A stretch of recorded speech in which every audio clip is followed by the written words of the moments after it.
Uma outra pesquisa, a Datafolha, informa que a maioria dos brasileiros avalia que, para combater a violência, o governo precisa dar atenção a investimentos na criação de empregos e na melhoria da educação, e não especificamente na área da segurança, como treinamento e na compra de equipamentos de policiais. Para 57% dos entrevistados, é mais importante investir em áreas sociais. O investimento em polícias é mais importante para 41%. Outros 2% responderam que não sabem. O índice é alto mesmo entre os apoiadores do presidente Jair Bolsonaro, que foi eleito com discurso de endurecimento da segurança pública. O Sudeste é a região do país em que menos se acredita que a solução da violência é investir na polícia, 35% dos entrevistados. Já o Nordeste é a região com a maior taxa, 47%. Fala, Thaís.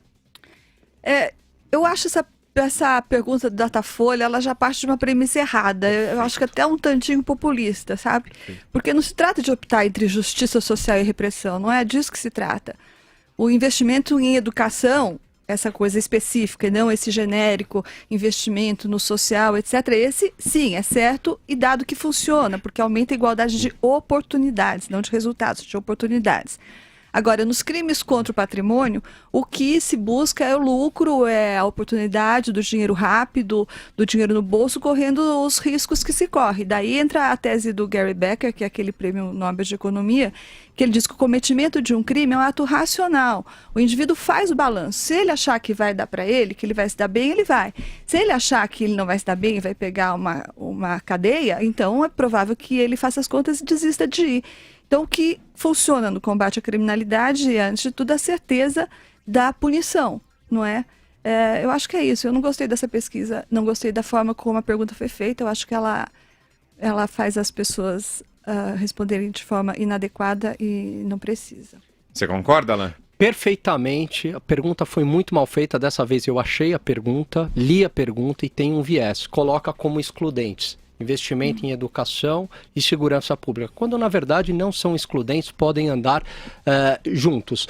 Tem um dado aí que derruba essa premissa de que se você investir no social cai a criminalidade, que é o seguinte: de 2003 a 2010, o presidente Lula governou. O presidente Lula, o ex-presidente Lula, na grande mídia, na grande imprensa, inclusive em palestras de economistas liberais, ele é tido como o presidente que mexeu no social. A renda aumentou, o desemprego caiu nessa época, houve ampliação do programa do Bolsa Família e a violência aumentou. Então, peraí, quer dizer que houve ali um avanço social, houve um avanço econômico, e como que a violência aumentou? Então, esse simples dado, isso é dado, isso não tem nada de ideologia, é factual, derruba a premissa da própria pergunta. Então a pergunta, provavelmente, ela está captando um juízo de valor. O que você acha da educação? E as pessoas se sentem até envergonhadas com elas mesmas de falarem, não, eu acho que segurança pública é mais efetivo para combater a criminalidade do que educação. E aí você tem esse viés, a pessoa acaba respondendo por educação, por uma espécie de bom mocismo. É por aí, Constantino? É por aí, eu concordo com a análise da Thaís e do Alan, então não vou chover muito no molhado, eu vou só dizer que eu sou autor de um texto muito polêmico, onde eu brincava, chamando atenção com o título que eu dizia mais prisões e menos escolas. E é óbvio que eu choquei, muita gente ficou revoltada comigo, nem quis ler o artigo, mas o que eu estava argumentando ali era exatamente usando dados, estatística e lógica, teoria lógica, para derrubar a falácia de que há uma correlação direta entre pobreza e crime. Eu acho isso, inclusive, extremamente ofensivo para com os pobres, que a maioria é formada por gente honesta e trabalhadora. Perfeito. Então, não existe esse elo direto, como quem diz, o pobre é o crime famélico. O sujeito vai lá e mata porque ele não tem o que comer. Isso não existe. A decisão de ir para o crime é uma decisão racional e moral. Ela tem a ver com risco e benefício, o risco de punição, daí a necessidade de ter uma punição severa e, mais do que a punição severa, a certeza da punição. 92% dos homicídios no Brasil não são solucionados. Isso é o maior convite que tem a criminalidade, a violência. E, ao mesmo tempo, nós temos gente que passou por escola, que estudou e que é chefe de organização criminosa, que é traficante e tudo mais, ou então político, corrupto. Então não existe esse elo direto, isso é uma forçação de barra que a narrativa progressista faz, que acha que mais educação é uma panaceia, vai resolver todos os problemas do mundo. Esquece, por exemplo, para dar um exemplo bobo, né? Esquece que o nazismo foi uma ideologia nefasta que cativou gente culta, né? Foi coisa de gente que estudou, não era uma coisa de brutamontes tosco, assim como o próprio comunismo. Né? Esquece que o maior terrorista da modernidade, aí, o Osama Bin Laden, veio de uma família multimilionária da Arábia Saudita, de 300 milhões de dólares de patrimônio, bancando homem-bomba para explodir inocentes, crianças, mundo afora. Então, não há esse elo direto entre violência, criminalidade, indecência, comportamento imoral e conta bancária. Essa associação direta que a esquerda faz, ela é ofensiva. E é ilógica e é desprovida de correlação, muito menos de causalidade. Não existe causalidade nisso.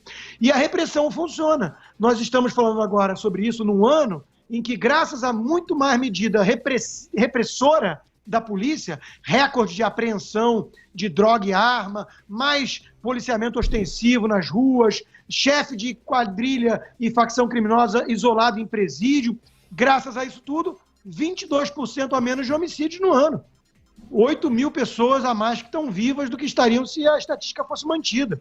Ao mesmo tempo, recorde de posse de arma, de registro legal de arma, derrubando mais uma falácia progressista, que acha que mais arma gera mais crime dessa natureza. Mentira! E ao mesmo tempo que temos um ministro da Educação que é acusado por tudo e todos, não só os progressistas, de ser um incompetente que fica só mitando nas redes sociais. Ou seja, a educação está largada sob essa narrativa, e ao mesmo tempo estamos tendo uma repressão policial e, graças a isso, menos crime. Quer dizer, é intuitivo até, né?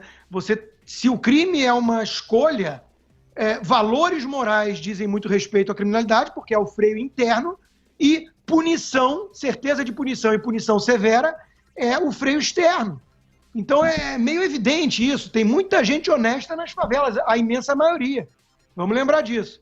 Então, essa narrativa progressista, ela ofende os pobres honestos, que são maioria. Fala, Alan. Não, perfeito, Constantino, perfeito. E eu acrescentaria que tem toda uma área dentro da economia do crime, né? Que há estudos mostrando sobre isso. E o que o Constantino falou é exatamente isso, né? As evidências mostram que o que reduz a criminalidade é a punição e o tamanho da punição. Então tem que ter a punição e também o tamanho. São as duas variáveis que reduzem de fato a criminalidade. E isso faz sentido porque a gente está ainda saindo de uma crise econômica, né? Os benefícios da recuperação econômica ainda não foram sentidos para valer pela população brasileira, provavelmente serão em 2020, e a criminalidade caiu, né? Então, quer dizer, cai durante uma crise econômica e aumentou durante um boom de crescimento no Brasil. Os dados estão aí, estão mostrando, né?